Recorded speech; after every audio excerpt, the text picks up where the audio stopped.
Welcome students, हम बात करेंगे इक्वेशंस विद स्पेशल बेस ई। मतलब अगर मैं एक फंक्शन सेलेक्ट करता हूं, ठीक है, एफ ऑफ एक्स, जिसमें मैं जो ए एक कोई कांस्टेंट है और इसकी पावर में मैं वेरिएबल लिखता हूं, तो इस फंक्शन को मैं कहता हूं कि ये एक्सपोनेंशियल फंक्शन है। ठीक है, क्यों है जी? क्योंकि इसमें जो वेरिएबल है वो एक कांस्टेंट की पावर है। ठीक है, अब इसमें दो तरह के हमारे जवाब आ सकते हैं। मतलब अगर फर्ज करें ए हमारा 1 से लेस हुआ, तो जैसे जैसे x की पावर इंक्रीज करते जाएंगे आंसर हमारा डिक्रीज होता जाएगा। ठीक है, मतलब ये डिके प्रोसेस को भी रिप्रेजेंट कर सकता है, जैसे कोई चीज जल रही है। ठीक है, तो या हाफ लाइफ के हवाले से अगर हम बात करते हैं, जैसे जो हम केमिस्ट्री में पढ़ते हैं, ठीक है, रेडियो एक्टिव एलिमेंट्स, या अगर मैं ए अगर ग्रेटर देन 1 रखता हूं तो ये एक्सपैंड करेगा। ठीक है, और ये एक्सपैंड करेगा और इसमें मतलब जो हमारे पास ग्रोथ फंक्शन है ये उसको रिप्रेजेंट करेगा। ठीक है,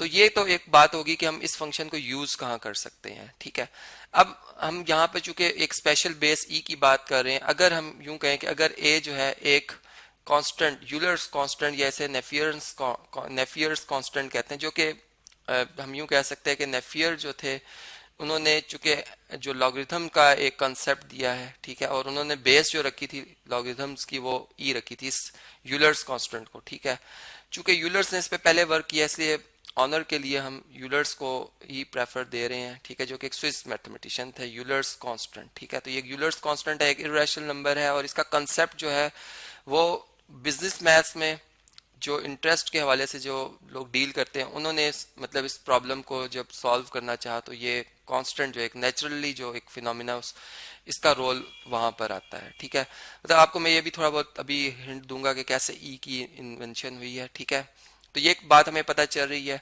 और ई की जो अप्रोक्सीमेट वैल्यू है वो क्या है जी? 2.71828। ठीक है, इसी तरह 18 के यहाँ पर 8 मिसिंग हो गया, 828 है 18284 अप टू सोन। अगर आप गूगल सर्च करें तो वहां पे आपको ये 50 डेसिमल प्लेस तक भी आप देख सकते हैं, वहां पर लिखी हुई है इसकी वैल्यू। ठीक है, तो अप टू सोन चूंकि एक रैशनल नंबर है, कहीं पर टर्मिनेट नहीं होगा, कहीं पर रिपीट नहीं करेगा ये। ठीक है, तो एक तो हमें ये पता चल रहा है कि हमारे पास एक्सपोनेंशियल इक्वेशंस क्या होती हैं। ठीक है, अब थोड़ा सा इन्वेंशन के ऊपर बात कर लेते हैं कि ई की इन्वेंशन कैसे हुई।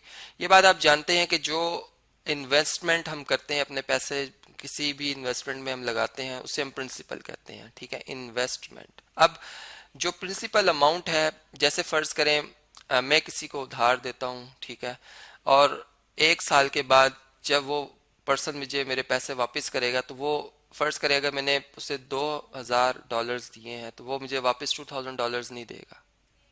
मैं उस पर कोई इंटरेस्ट रखूंगा, मैं उसे कोई रेट कहूंगा कि आपने 1 साल के लिए मुझसे पैसे लिए हैं, तो इस पे मैं फर्ज करें 4% जो है वो जो बनेगा इस प्रिंसिपल अमाउंट का, वो आपसे जो है एक एज अ प्रॉफिट लूंगा, क्योंकि मैं इससे कुछ बिजनेस कर सकता था। ठीक है, अब क्या होगा कि वो जो रेट है प्रिंसिपल अमाउंट जो उसने लिए उसको इस रेट से मल्टीप्लाई करेगा और प्लस मेरे पैसे जो $2000 वापस करेगा। ठीक है, अगर मैं इसको मैथमेटिकली देखूं, मैं पी कॉमन ले रहा हूँ 1+r, मेरे पास ये एक एक्सप्रेशन बन रहा है। ठीक है, मतलब अगर मैं इस चीज को मैथ से रिलेट करूं, अब मेरे जहन में एक बात आई।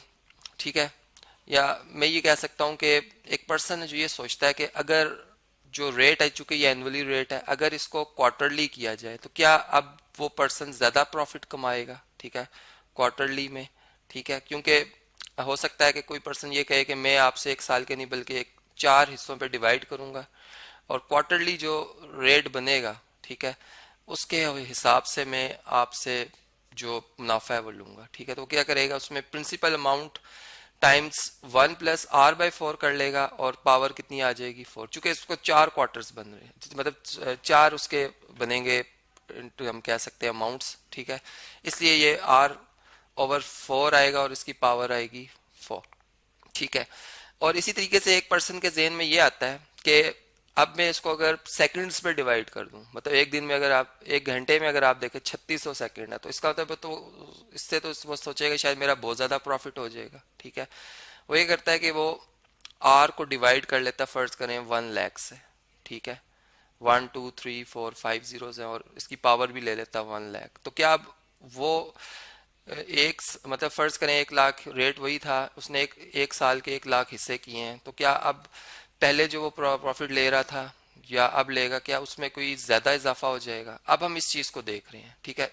बिजनेस में इस चीज को जब स्टडी किया गया, उन्होंने एक केस बनाया, उन्होंने सपोज किया कि अगर हम R1 रख लें, ठीक है, देन अब जो अमाउंट हम हासिल कर रहे हैं, चूंकि P ने उससे मल्टीप्लाई होना है, तो हम उसी को कंसिडर कर रहे हैं कि जो 1+1, चूंकि R की जगह मैंने 1 लिखा है, ओवर N लिख रहा हूं मैं, और इसकी पावर N लिखी है, कि अगर N बहुत ज्यादा कर दिए जाए, ठीक है, तो क्या ये जो फैक्टर जो P से मल्टीप्लाई हो रहा है, क्या ये बहुत बड़ा आंसर दे देगा? ठीक है, तो चले हम इसको अब जरा स्टडी करते हैं, ठीक है। मैं यहाँ पर वैल्यूज ऑफ N लिखता हूँ, वैल्यूज ऑफ N, ठीक है, जबकि यहाँ पे मैं जो ये एक्सप्रेशन है, वैल्यू ऑफ ए भी कह सकता हूँ मैं इसे, ठीक है, वैल्यू ऑफ ए, चूंकि ए इसके इक्वल है, ठीक है, ये मैं देख रहा हूँ। अब इसमें 1 बाय 1 में जरा इसको हम ऑब्जर्व करते हैं कि क्या इसमें चेंज आ रही है। अगर n 1 हो, ठीक है, तो ये क्या बन जाएगा, 1+1/1 1 होता है, डिवाइडेड बाय, सॉरी मतलब 1 डिवाइडेड बाय 1 1 ही होगा, और पावर आएगी 1, 1+1 2 पावर 1 इज 2, आंसर 2 आ रहा है, ठीक है। अब n को जरा लार्ज करते हैं, 100 कर लेते हैं, चलें। तो 100 से क्या होगा कि 1+1/100 जो है 0.01 आता है, और इसकी पावर आएगी 100। चलें इसको अब हम कैलकुलेटर से देखते हैं कि इसकी क्या वैल्यू आ रही है। चलें यहाँ पे देखें, 1 डिवाइडेड बाय 100, ठीक है, कितना आया 0.01, इसमें आप +1 करें, और इसकी पावर ले लें आप कितनी जी, 100। तो ये क्या आंसर आया, 2.70481, ठीक है। चलें इसको लिखते हैं 2.7048, 2.70481 था। चलें सो ऑन, 2-3 डिजिट्स और भी आ रहे हैं। अब अगर n को और लार्ज कर दें, मैं ज्यादा बड़ी बड़ी वैल्यूज देख रहा हूं क्योंकि हम यही सोच रहे थे कि अगर n बहुत ज्यादा बड़ा नंबर हो, ठीक है, तो इसको अगर 1 लाख कर दिया जाए, ठीक है, 5 जीरोस लगा दें हम अगर, ठीक है, यहाँ पे क्या आएगा 1.0.4 जीरोस आएंगे, क्योंकि देखिए 100 में अगर 2 जीरोस हैं तो यहाँ पर 1 के साथ एक जीरो आया है, तो एक कम हो जाएगा जीरो, ठीक है, तो यहाँ पर 4 जीरोस और 1 आएगा, और पावर कितनी होगी 1 लाख, मतलब 5 जीरो आएंगे, ठीक है। 100,000 भी कह सकते हैं। अब देखें इसमें क्या बनेगा आंसर, अगर मैं डिवाइड कर रहा हूँ 1 को 1 लाख से, ठीक है, 100,000 से, ठीक है, और इसमें +1 किया, और पावर ली हमने कितनी 1 लाख, 1 लाख, तो कितना आंसर आया 2.718268, ठीक है। तो 2.7182, 2.718268 और आगे समथिंग और डिजिट्स आ रहे हैं, ठीक। तो देखिए वही बात कि जैसे जैसे मैं n को लार्ज करता जा रहा हूँ, जो मेरे पास ये 1+1/n है और इसकी पावर n है, ये कोई बहुत बड़ा नंबर नहीं हो रहा, मतलब इतने खातिर ख्वाह अब कोई ज्यादा फायदा नहीं हो रहा, ठीक है। इसमें ये वैल्यू हमारी अप्रोच कर रही है एक कांस्टेंट को, जिसको हमने यूलर्स कांस्टेंट का, इसको हम ई से जाहिर कर रहे हैं। तो ई जैसे हमने जो एक सर्कल के हिसाब से जब हमने स्टडी किया था पाए को, तो हमने कहा था ये भी एक इरेशनल नंबर है जो कि किसी भी सर्कल के, चाहे उसका जितना ही बड़ा रेडियस क्यों ना हो, उसको उसके सरकमफ्रेंस को अगर उसके डायमीटर से डिवाइड करें तब भी एक कांस्टेंट रेशियो है, एक नंबर आता है। इसी तरह ये यूलर्स कांस्टेंट भी एक कांस्टेंट है, जो कि हम इस तरह से इसका कंसेप्ट समझ सकते हैं। इसी तरह जो सीरीज और सीक्वेंस एंड सीरीज का एक कंसेप्ट है, उसमें एक सीरीज हमने सेलेक्ट की 1/n फैक्टोरियल, ठीक है। जब इस सीरीज का हमने, चूंकि एक इनफाइनाइट सीरीज है, ठीक है, इसमें जब हमने इसका सम किया, n vary from 0 to infinity, ये बात आप जानते हैं कि 0 फैक्टोरियल 1 होता है, फिर 1 फैक्टोरियल भी 1 है, देन 2 फैक्टोरियल 2 ही के इक्वल है, 3 फैक्टोरियल 6 के, इस तरह सो ऑन।